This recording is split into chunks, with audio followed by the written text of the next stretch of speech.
Hello. Hello. Sir, ये DC Leh Romil Singh ji से बात हो रही है मेरी? हाँ जी, बताइए बताइए। सर, मैं सीनियर रिपोर्टर मुकुल सिंह चौहान बात कर रहा हूँ। मैं दिल्ली हाँ से जी। हूँ। अभी जी। मैं यहाँ की परिस्थिति पे थोड़ा सा जानना चाहता था कि सर, कर्फ्यू का लगभग कब तक हम उम्मीद कर सकते हैं कि खत्म हो जाएगा? अब धीरे धीरे हम रिलैक्स कर रहे हैं, हो जाएगा एक दो दिन में से। Sir, depending on media situation। को पीड़ित परिवारों से मिलने नहीं दिया जा रहा है और ये कहा जा रहा है कि डीसी का ऐसा ऑर्डर तो है। कुछ नहीं है। मीडिया मतलब media is also not allowed. मैं आपसे पूछ तो रहा हूँ, आप मुझे रोक रहे हैं। ये लद्दाख है, ऊंचे पहाड़, नीला आसमान और सर्द हवाएं।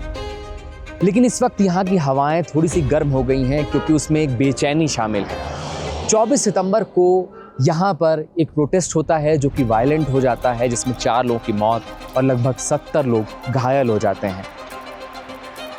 बीजेपी ऑफिस में आग लगा दी जाती है और ये प्रदर्शन उग्र हो जाता है। उसके बाद क्या होता है कि सोनम वांगचुक, जो इस प्रोटेस्ट को लीड कर रहे थे, काफी दिनों से शांतिपूर्ण प्रदर्शन कर रहे थे, उनको गिरफ्तार किया जाता है, उन पर एनएसए लगा दिया जाता है। कैमरा भी छोड़ दें तब तो जा सकते हैं।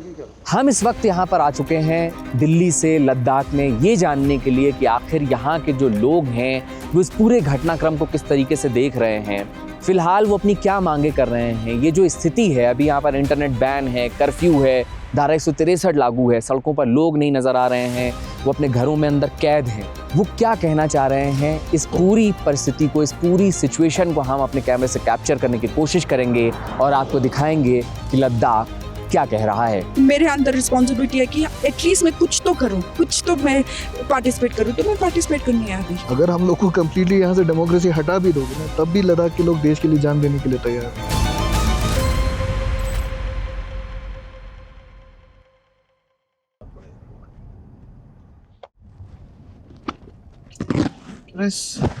मीडिया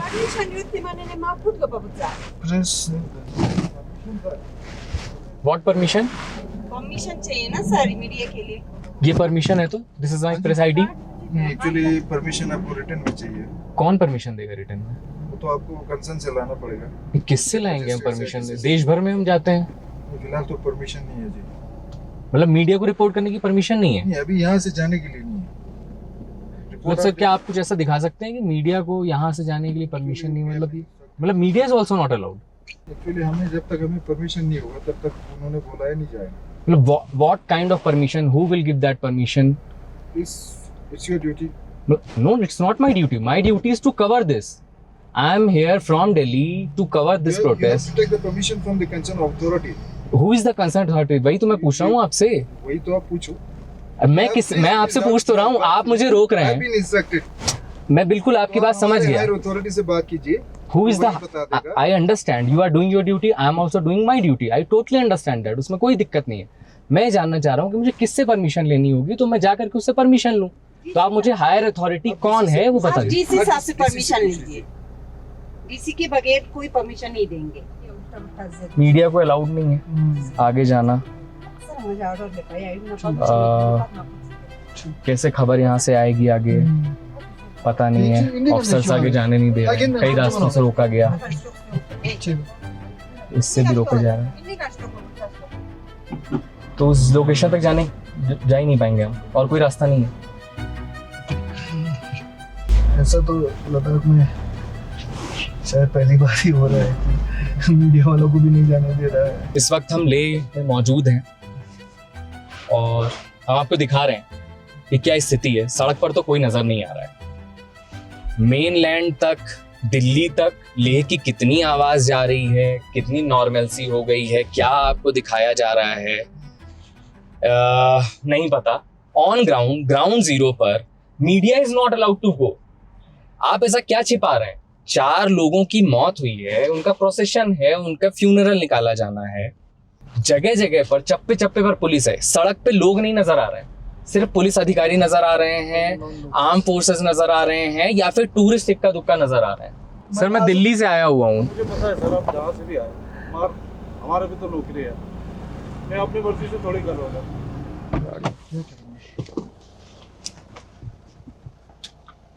सर, मैं ये कह रहा हूँ, अगर हम गाड़ी इधर पार्क कर दें हम जाकर के सिर्फ देखना चाहें? नहीं नहीं नहीं नहीं, नहीं। कैमरा बिल्कुल नहीं जाएगा। कैमरा भी छोड़ दें तब तो जा सकते हैं? जाके क्या करें? अरे at least sir I should sense what's happening. मैं आप आकर के बाहर उसको अपने हिसाब से मैं कम से कम बता दूंगा। यहाँ फ्यूनरल होना है ग्राउंड पे, क्रिमेशन ग्राउंड पे, घर पे तो होगा नहीं। बट सर डिसीज मतलब मैं तो हिंदुस्तान में सर लगभग हर राज्य में बड़ी बड़ी कॉन्फ्लिक्ट्स कवर किए हैं, लेकिन ऐसा कहीं नहीं हुआ आज तक कि पीड़ित परिवार वालों से मिलने ना दिया जा रहा हो। बात सुनो, ठीक है। अब मैं तो वही करूँगा जो मुझे डायरेक्शन मिले, ठीक है। तो सर आप कोई मीडिया वाला अंदर नहीं जा रहा है?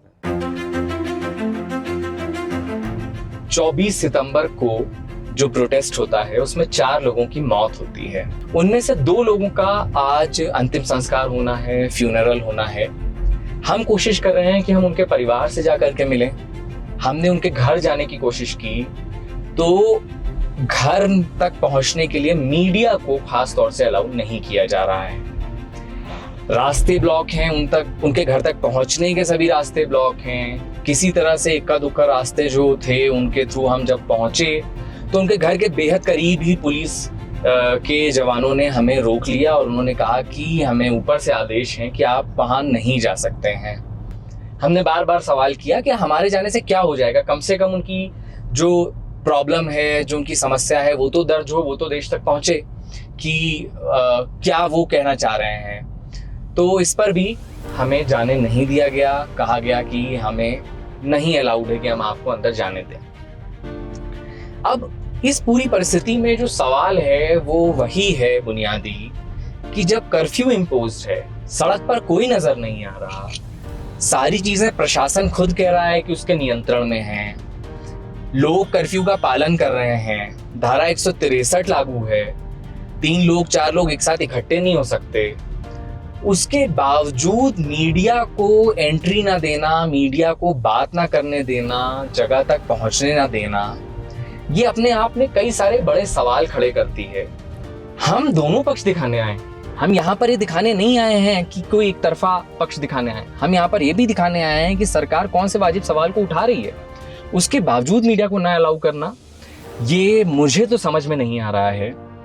बाकी क्या इसके और लेयर्स हो सकती हैं, ये अपने आप में अभी की स्थिति तो बहुत ज़्यादा अजीब नज़र आ रही है। ये रास्ता जाता है क्या? हाँ। और वो ये भी बंद है।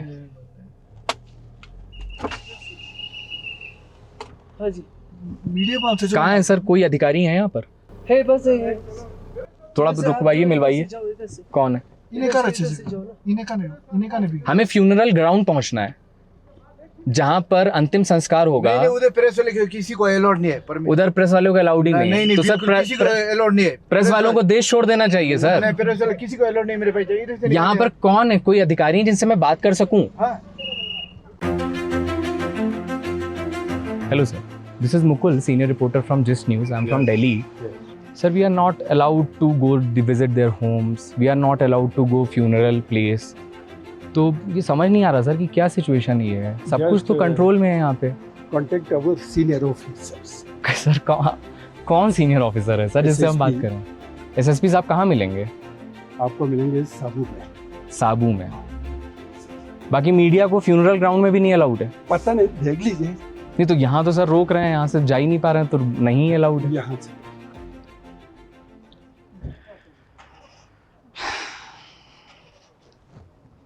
देख लीजिए भाई। बड़े बड़े हम मदर ऑफ डेमोक्रेसी, लोकतांत्रिक देश और तमाम सारी बातें कर सकते हैं, बहुत कुछ बोला जा सकता है। ये सिचुएशन है। हम इस वक्त ले में मौजूद हैं। We are not allowed to report.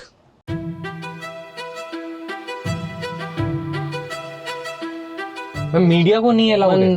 They specifically mentioned that media persons are not allowed from this room. They specifically mentioned media persons are not allowed. Yeah, we just received an order from higher authorities. We are just obeying, making compliance. I totally understand that. इसके आगे भी नहीं जा सकते हैं। ये देखिए भाई, ये भी नहीं अलाउ कर रहे हैं। तो यही वो बीजेपी दफ्तर है जिसमें 24 सितंबर को आगजनी हुई। आपको आग के अभी भी निशान, वो जो कालिक सी लगी हुई दीवारें हैं वो दिख जाएंगी। वो उधर शीशे फूटे हुए हैं ऊपर। यहाँ पर भी देखिए पूरी पुलिस फोर्स यहाँ मौजूद है। यहाँ पर भी रिपोर्टिंग नहीं अलाउड है, इसके आगे भी नहीं जाने दे रहे हैं। तो अब हम यहाँ से भी वापस जा रहे हैं। कितनी शर्म की बात है ये, लिटरली शर्म की बात है कि यहाँ के नागरिक नहीं बोल रहे, वो डर रहे हैं। वो कहते हैं साहब हम बोलेंगे तो हमको जेल कर देंगे। यहाँ पर हमने ये भी बोला कि हम यूथ से सिर्फ इतना पूछेंगे कि वो क्या पढ़ लिख रहे हैं, उनकी नौकरी लगती है या नहीं लगती है, उनसे कोई पॉलिटिकल सवाल नहीं पूछेंगे। उनका नहीं, तब भी वो बात नहीं कर पाएंगे। अच्छा, जो मारे गए लोग, जो लोग मार दिए गए, उनके घर वाले, उनके अंदर तो एक दर्द होगा ना, वो तो अपनी बात को कहना चाहते होंगे ना, उन तक तो पहुंचने ही नहीं दिया जा रहा। हमने कहा कुछ नहीं, हम वहां जाकर के एक बार कम से कम वहां देख आए कि क्या सेंस कर पाए उस माहौल को। नहीं साहब, नहीं जा सकते। पूरी सड़क खाली है, मतलब ये बड़ी बड़ी ये 40-40, 30-30 फीट की सड़क है, इनमें सिर्फ पुलिस के जवान, बैरिकेडिंग, सीआरपीएफ, उनके ट्रक वही नजर आ रहे हैं। तो जो ये मेरी हताशा है ये बनी रहेगी। तो अब मेरी भी उम्मीद टूटती जा रही है जैसे जैसे वक्त बीत रहा है, और हम जहां पहुंच रहे हैं वहीं से हमें वापस कर दिया जा रहा है। हमारे पहुंचने के पहले पुलिस की गाड़ी पहुंच जा रही है।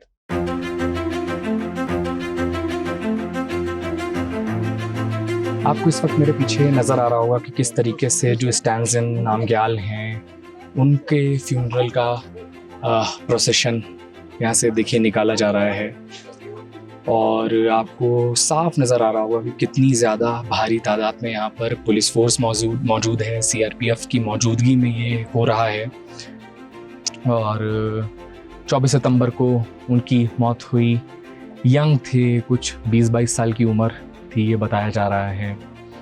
और 4 लोगों की उस दिन मौत हुई, उनमें से एक है स्टैंजन। और इसको पूरे ट्रेडिशनल तरीके से यहाँ पर फ्यूनरल ग्राउंड तक ले जाया जाएगा, जहाँ पर बाकी के और जो रीति रिवाज हैं वो अपनाए जाएंगे, और फिर उसके बाद उनको अंतिम विदाई दी जाएगी। हमने कोशिश की कि हम उस ग्राउंड तक पहुँचें, लेकिन we were not allowed to go there, हमें वहाँ पर जाने की इजाज़त नहीं दी गई। तो फ़िलहाल ये लेह की सिचुएशन है ग्राउंड ज़ीरो पर इस वक्त में। शायद नॉर्मलसी होती तो ये लोग भी उसमें शामिल होते जा कर के, लेकिन दूर से ही यहाँ पर अंतिम विदाई दी जा रही है। यहाँ के लोकल्स होंगे। We were simply voicing out our demands. अब उस पे आप लोग wherever you watch, whichever social media, बोल रहे हैं कि CIA वाला narrative, deep state narrative, you know. The minute somebody voices out their demands, it's so easy for the whole administration to term them as an anti-national, to term them as Chinese agents. This is not done. Your name? The protest was peaceful. We have lost 3 young people, 1 ex-Ladakh scout who served this very country, this very nation. We bordered 2 hostile countries. He was shot at neither of those 2 borders, but in the vicinity of our own city. For us, he's a martyr.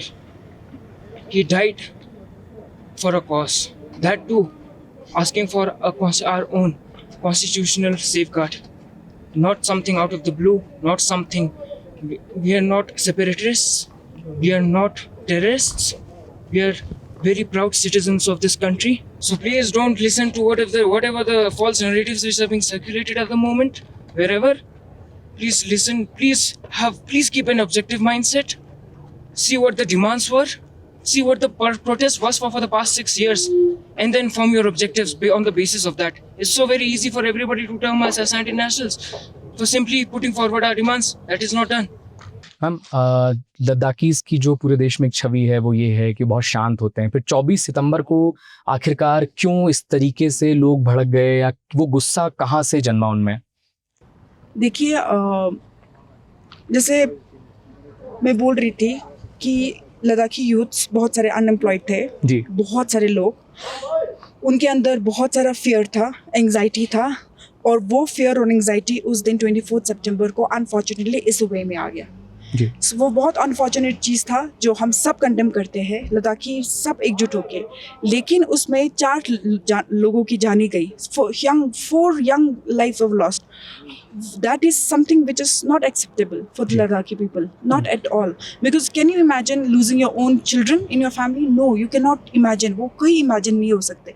तो हम चाहते हैं कि इस पे inquiry बहुत सख्त strict inquiry हो कि ऑर्डर कैसे आया, कहाँ से आया, ऐसे बच्चों को मारना इतना ज़रूरी हो गया था, और इतना हमारे क्राउड, हमारा पॉपुलेशन ही कितना है लद्दाख का, 3 to 5 कारगिल के साथ हम मिला के 3-4 lakhs पॉपुलेशन, और यहाँ पे कितने हज़ारों तादाद में आए होंगे। तो अगर अब उस क्राउड को कंट्रोल नहीं कर सकते तो इट्स अ एडमिनिस्ट्रेटिव फेलियर, फिर फेलियर हो जाता है ये।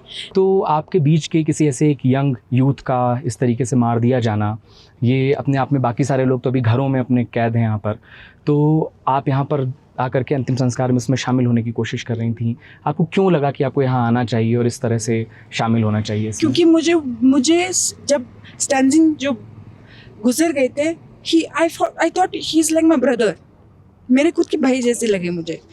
अगर मैं नहीं चाहती कि अगर मेरा भाई ऐसे किसी ने मार दिया होता, तो मुझे ये मेरे अंदर रिस्पॉन्सिबिलिटी है कि एटलीस्ट मैं कुछ तो करूं, घर बैठे बैठे कुछ तो करूं, कुछ तो मैं पार्टिसिपेट करूं। तो मैं पार्टिसिपेट करने आ गई। क्या आपने इससे पहले लद्दाख को इस हालत में कभी देखा था? जी नहीं, ऐसे नहीं देखा मैंने, मेरे लाइफ टाइम में मैंने ऐसे नहीं देखा। आपने ऐसा लद्दाख कभी नहीं देखा? ऐसा लद्दाख मैंने कभी नहीं देखा, आई एम सॉरी, बट ऐसा लद्दाख मैंने कभी नहीं देखा अपनी लाइफ ना टाइम में। 370 के एब्रोगेशन में इस तरह के हालात? जी नहीं, बिल्कुल नहीं था। हम तो सेलिब्रेट कर रहे थे तब, 370 जब हमें यूटी मिला था, क्योंकि हमारी लॉन्ग स्टैंडिंग डिमांड था कि यूटी मिले। तो 370 जब एब्रोगेट हुआ था और हमें यूटी मिला था, तो हम सेलिब्रेट कर रहे थे।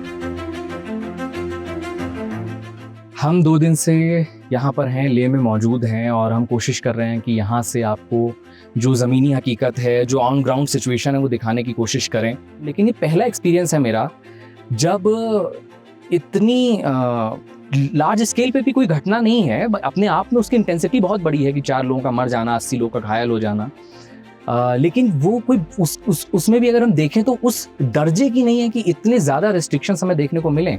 यहाँ पर हमें अलाउ ही नहीं किया जा रहा है कि हम कहीं पर भी जा सकें, मीडिया को ही मूवमेंट करने के लिए अलाउ नहीं किया जा रहा। ये मैं पहली बार अनुभव कर रहा हूँ।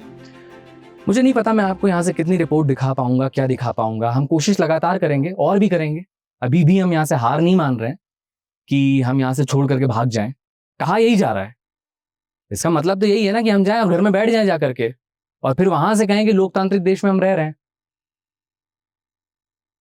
जहां प्रेस फ्रीडम है। फिर उसके बाद जब प्रेस फ्रीडम के आंकड़े आते हैं तो तमाम सारी बातें निकल आती हैं कि नहीं ये तो सब फैब्रिकेटेड है, इसमें तो सब फर्जी है, ये तो सब वेस्ट की साजिश है, ईस्ट की साजिश है, नॉर्थ की साजिश है, साउथ की साजिश है। लेकिन ये रियलिटी है। मैं यहाँ खड़ा हुआ हूँ, आपको यहाँ सब दिख रहा होगा कि यहाँ जनता नहीं है, यहाँ पुलिस के लोग मौजूद हैं, सीआरपीएफ मौजूद है और कंट्रोल्ड है यहाँ पर स्थितियाँ, लेकिन उसके बाद भी ना अलाउ किया जाना। ऐसे कौन से सवाल हैं जिनके जवाब नहीं निकाले जाएं, इसकी कोशिश की जा रही है। क्या यहाँ से प्रॉपर जब सिचुएशन ऑन ग्राउंड क्या है वो पता ही नहीं चलेगी तो फिर इस पे आप क्या अपनी राय बनाएंगे, या फिर क्या एक सिलेक्टेड राय बनाने की या राय पहुंचाने की आप तक कोशिश की जा रही है। तमाम सारे सवाल हैं जिनके जवाब मुझे तो नहीं पता है अभी तक। हम कोशिश करेंगे, अभी भी हार नहीं मान रहे हैं, हम यहाँ से जाएंगे नहीं। देख रहे हैं कि हम और क्या कर सकते हैं, यहाँ से कौन सी ऐसी कहानी है जो हम आप तक पहुँचा सकते हैं, क्योंकि हमारा काम है। और हम भी तो देखें कि एक लोकतांत्रिक देश में हम आज़ादी के 75 साल के बड़े बड़े जश्न मना रहे हैं, और उसमें अगर एक पत्रकार खड़ा होकर के लाइन के उस पार जहां पर एक देश के नागरिक की मौत हुई है उसकी रिपोर्टिंग नहीं कर सकता है, मैं लाइन के इस पार खड़ा कर दिया गया हूं कि आप इसके आगे नहीं अलाउड हैं, तो हम भी तो देखें कि ये जो लकीर है या फिर खाई है।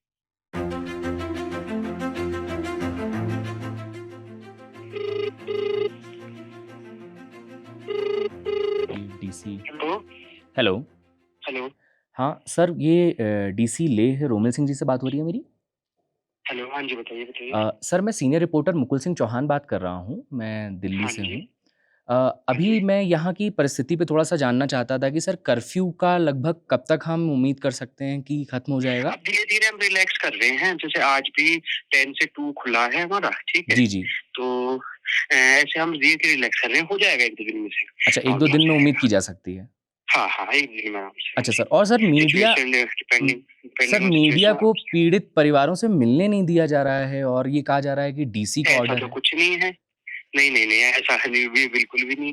वो अभी प्रिंट वाले शायद मिले भी थे 1-2 दिन पहले फैमिली से, ऐसा कुछ नहीं है। मतलब सर मैं खुद ही था, ग्राउंड पे था, मैं कल भी ग्राउंड पे था, परसों भी ग्राउंड पे था, लेकिन हमें सारे चेक पोस्ट पर यही बोला गया कि ना तो आप फैमिली से मिल सकते हैं, ना आप फ्यूनरल साइट्स पे जा नहीं। सकते हैं। नहीं, फ्यूनरल साइट्स का थोड़ा शायद पुलिस की तरफ से रेस्ट्रिक्शन था कि मूवमेंट पे, लेकिन ऐसा उसमें कुछ नहीं कि फैमिली से नहीं मिल सकते आप। मतलब मैं सर खुद ही वहाँ पर मौजूद था और सबका यही कहना था कि डीसी का ऑर्डर है, इस वजह से हम आपको नहीं दे सकते हैं जाने मिलने। Media is not allowed. ऐसा कोई ऑर्डर नहीं। अच्छा, ऐसा कोई ऑर्डर नहीं था। ठीक है, और बाकी 1-2 दिन में हम उम्मीद कर सकते हैं कि कर्फ्यू हाँ, खत्म हो जाए। ठीक है sir, thank you so much. तो ये डीसी ले रोमिल सिंह जी थे जिनसे हमने बात की।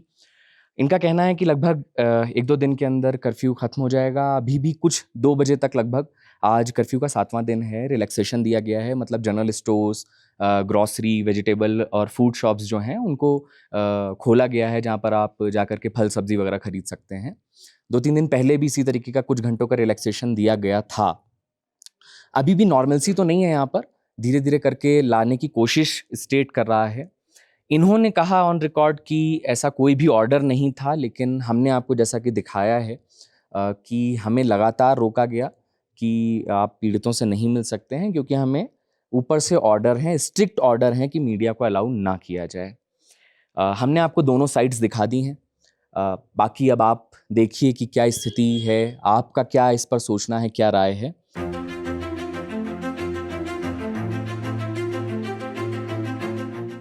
इस वक्त हम सोनम वांगचुक के गांव उले टोप्पो में मौजूद हैं और यहाँ पर हम ये जानने की कोशिश कर रहे हैं कि जो यहाँ के लोग हैं, जो उनके साथ रहे हैं या जो जिन्होंने उन्हें देखा है, वो सोनम वांगचुक को किस तरीके से देखते हैं, अभी के जो हालात हैं लेह लद्दाख के, उस पर वो क्या कहना चाहते हैं। तो आपकी कोई क्या ऐसी मेमोरी है सोनम वांगचुक के साथ में जो आप शेयर करना चाहें? तो हम ज़्यादा मिल तो नहीं पाते, लेकिन हाँ मैं उनसे मिली हूँ। तो फिर ऐसा मेमोरी तो नहीं है, लेकिन वो जो काम करते लोगों के लिए, दूसरों के लिए, तो फिर उन्होंने भी हमारे, स्पेशली मेरे एजुकेशन में भी उन्होंने बहुत सपोर्ट किया है। अच्छा। हाँ जी, मेरे एजुकेशन में भी उन्होंने सपोर्ट किया है। ऐसा नहीं है कि मतलब वो बड़े लोगों के, मतलब बड़े ऑर्गेनाइजेशन के लिए या बड़े स्कूल के लिए, इंस्टीट्यूशन के लिए वो डोनेशंस देते, ऐसा तो है, लेकिन वो अपने गांव के लोगों के बारे में भी वो सोचते हैं। तो फिर मेरे एजुकेशन में भी मतलब उन्होंने क्या किसी तरीके की फाइनेंशियल मदद? हाँ, फाइनेंशियल उन्होंने सपोर्ट किया हुआ है।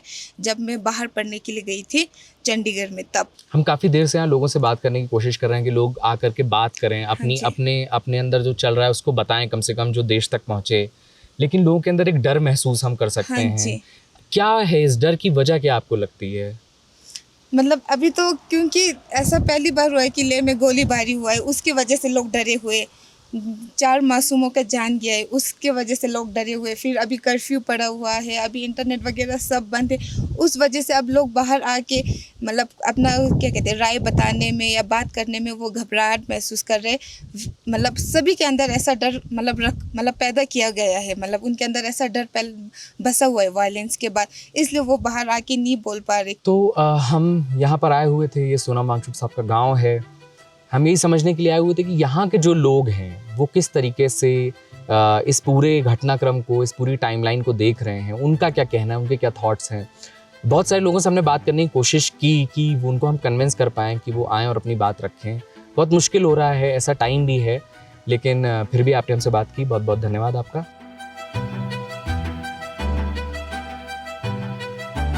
हमारे साथ मौजूद हैं लद्दाख रिसर्च फोरम के चीफ कोऑर्डिनेटर मुतासिफ चौधरी। हम उनसे समझने की कोशिश करेंगे कि इस पूरे मुद्दे की क्या हिस्ट्री रही है और फिलहाल आगे किस तरीके की उम्मीद नज़र आ रही है। जो 6 शेड्यूल की आप लोग बात कर रहे हैं, डिमांड की जा रही है, 6 शेड्यूल तो पूरे देश में नहीं है, कुछ हिस्सों में है, सिर्फ 12 ट्राइबल एरियाज में है। तो क्या 6 शेड्यूल से यहाँ पर किस तरीके के परिवर्तन आ जाएंगे? क्योंकि यहाँ पर जो हिमालयन ऑटोनॉमस बॉडी है वो ऑलरेडी एग्जिस्ट करती है जी। तो दो चीज़ें समझाइए, एक तो कि ये कैसे अलग होगा उससे जी। और 6 शेड्यूल आने के बाद में यहाँ के लोगों को क्या और स्वायत्तता मिल जाएगी, क्या और ऑटोनॉमी मिल जाएगी? तो 6 शेड्यूल जो है जब कॉन्स्टिट्यूशन बनाने वालों ने बनाया है तो उन्होंने साफ साफ जो कॉन्स्टिट्यूशनल डिबेट्स हुए उसमें उन्होंने साफ साफ कहा गया है कि ट्राइबल जो जनजातियां हैं इंडिया में, पूरे भारत में, इनकी अपनी एक सिविलाइजेशन है, इनकी अपनी एक सोच है, इनकी अपनी एक भाषा है, इनकी अपनी एक कल्चर है।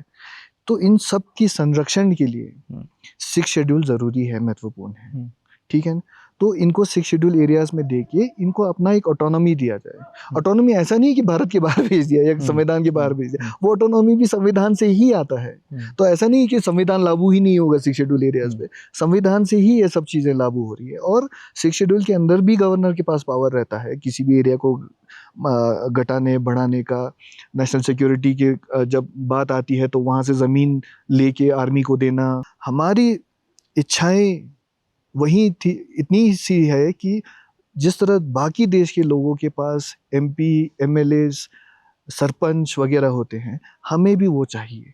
जो फ्रस्ट्रेशन था लद्दाख के लोगों में, यूथ में जो पढ़े लिखे हैं, फर्स्ट जनरेशन जो यूनिवर्सिटी में जाके आए हुए हैं, उनको भी नौकरी नहीं मिल रही है। दिल्ली वगैरह में तो 2nd, 3rd जनरेशन लोगों को नौकरी की दिक्कत है ना, यहाँ फर्स्ट जनरेशन। और अभी अनशन चल रहा था, भूख हड़ताल, लोग त्रस्त थे चीज़ों से।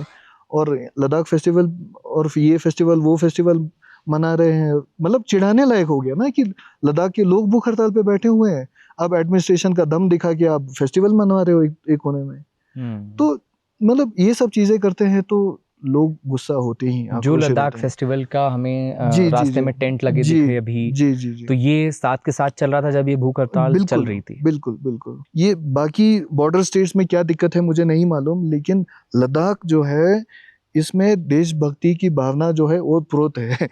इसमें हमें मतलब दूसरे लोगों से सीखने की भी ज़रूरत नहीं है और दूसरे लोगों को हम पे शंका करने की भी कोई आवश्यकता नहीं है, या हमने कोई कसर भी नहीं छोड़ा है कि हमें दिल्ली से बैठ के कोई समझाए कि देशभक्ति या देशभक्त क्या होता है। We are human shields to northern part of India. Ladakh border के तौर पे बहुत सेंसिटिव एरिया है, पाकिस्तान लगता है, चाइना लगता है, उसके अलावा CIA जो भी बोल रहे हैं वगैरह जो भी है, एक सेंसिटिव जगह है फ्रॉम टाइम्स इममेमोरियल। ये आज की बात नहीं है, सिल्क रूट की ज़माने की बात है, तब से यहाँ पे हर देश से लोग आते हैं। ठीक है, तो मतलब यहाँ पे दूसरे लोगों का पाया जाना कोई मतलब क्या कहते हैं उसको, सरप्राइज की बात नहीं है। जो कल बातें हो रही थी कि नेपाल के 2 लोग थे, बिहार के लोग, आप बाजार घूम के देख लीजिए, लद्दाख से ज़्यादा आपको नॉन लोकल्स दिखाई देंगे। टूरिस्ट प्लेस है ना यहाँ पे। जो ये बात हुई है कि 7 लोग जख्मी हुए थे, वो नेपाली थे। हाँ, और नेपाल का इसमें एंगल सारे, मतलब बोलना तो नहीं चाहिए लेकिन सारे जो होटल्स में शेफ्स हैं ज्यादातर नेपाल के लोग हैं। जितने भी हार्ड लेबर होते हैं सब नेपाल के लोग कर रहे हैं। इनफैक्ट हम जहाँ रुके हैं वो वहाँ पे भी नेपाल से। बिल्कुल।